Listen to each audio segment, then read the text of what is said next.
Hi, this is Joe again with another review.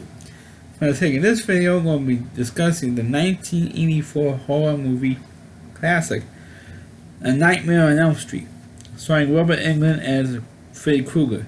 Now consider, believe it or not, I just watched this movie for the very first time just the other day, and the movie is almost a 40-year-old film, or a 37-year-old film, and I finally watched it for the very first time.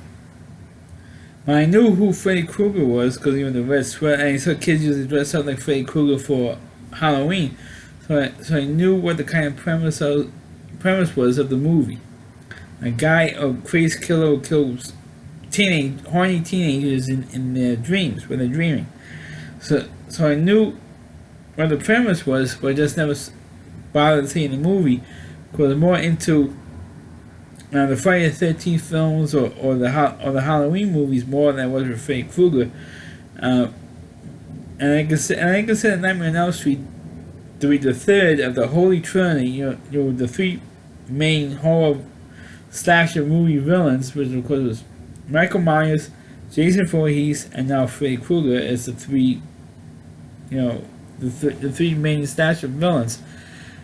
But of course, Freddy Krueger became the most popular for some reason.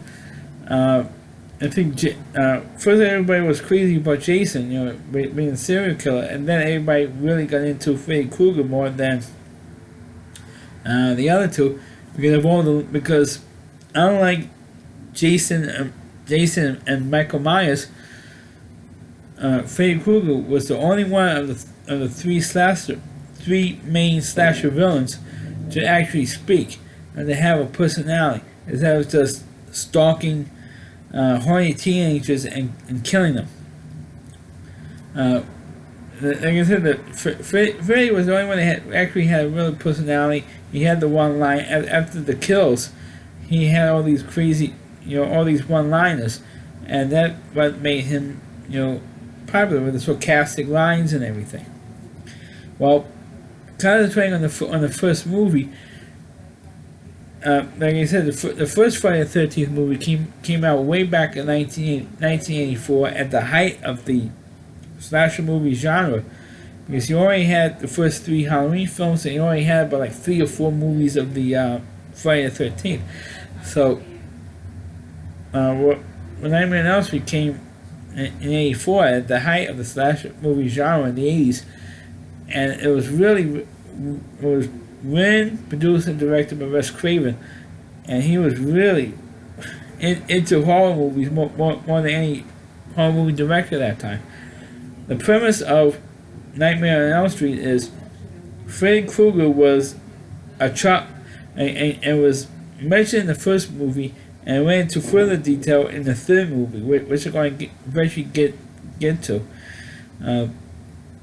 In the first movie, it was mentioned that Freddy Krueger was a child killer, a child molester who allegedly killed about 20 or 30 local kids.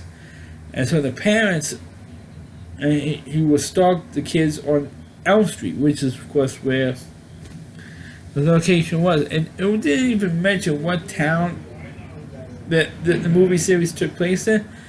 But it could be any Elm Street or any town in the United States.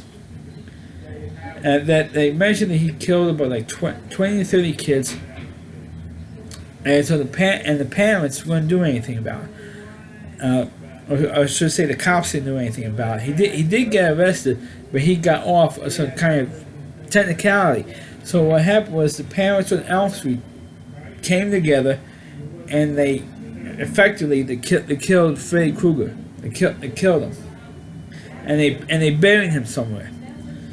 And you didn't know where exactly he was buried to once again, I mentioned earlier, the third film. So Freddy got in his mind and said, okay, I'm going to get even. Somehow, some way, by hook or by crook, I'm going to get even with the parents who killed me.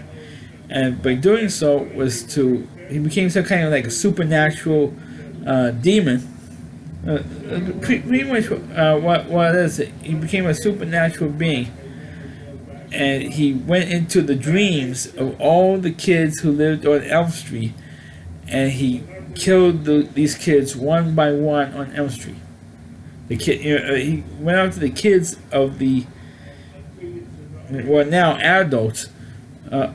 He went out to the kids of the people who killed him, and they all lived on the same street, which is Elm Street. That's why it's called Nightmare on Elm Street, because Freddy Krueger went after all the kids who lived on Elm Street, of the kids of the adults who killed him. So it's pretty much a revenge flick, and it was pretty cool, the special effects for 1984, because he naturally didn't have CGI to fall back on. Really, in 1984, we really didn't have that. They were on the verge of it, but when it took maybe like a decade, they were probably like maybe a decade later in the 90s, when CGI was first coming into prevalence in terms of in special effects.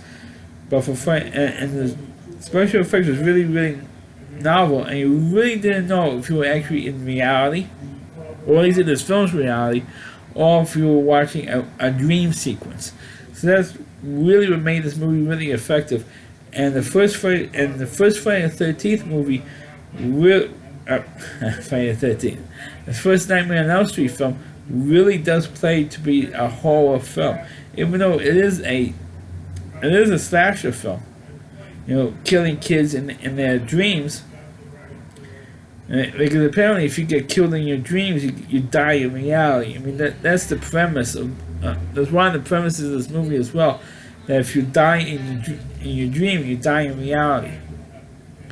And so they played that premise up too in this film as well, and that's what made the film effective.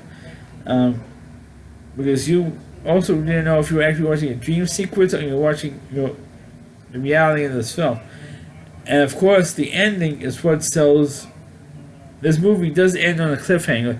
And I'm going to give it away. Other reviewers have, like Cinemassacre has, and I'm sure other movie reviewers have had, who do videos here on YouTube. I'm sure they also will ruin the ending as well. But I'm not going to do it. Even though most people know what the ending is by now anyway, because it's a 37-year-old film now. But it does end on a cliffhanger,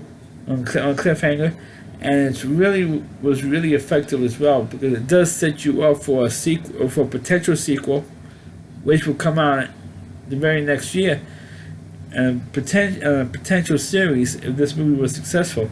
And it was fairly. I'm not sure how. I know it wasn't the top money-making movie of that year, because don't forget you had Indiana Jones, Temple of Doom, you had Star Trek 3, you had Gremlins that came out that year, you had also had Ghostbusters, so you had a lot of successful movies that came out that year, and this was, I think it was Nightmare on Elm Street, I almost said Friday the 13th, Nightmare on Elm Street was definitely maybe in the top 5, if not the top 10, definitely, I think it was definitely in the top 10, if not the top 5.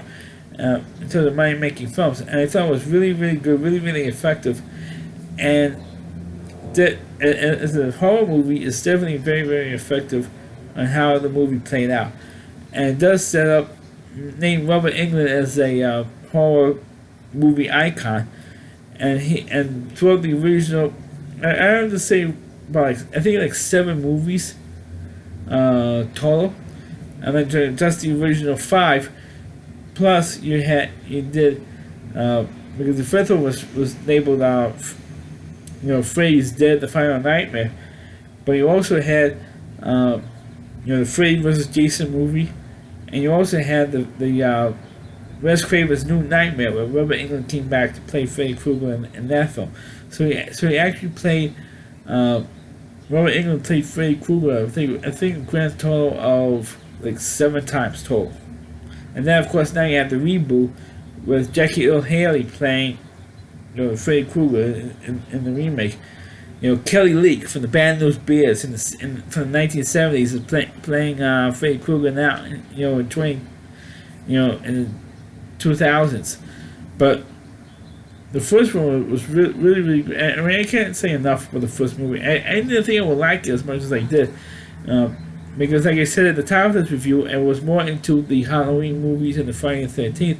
And I figured, because I always felt that Nightmare on Elm Street was jumping on the bandwagon.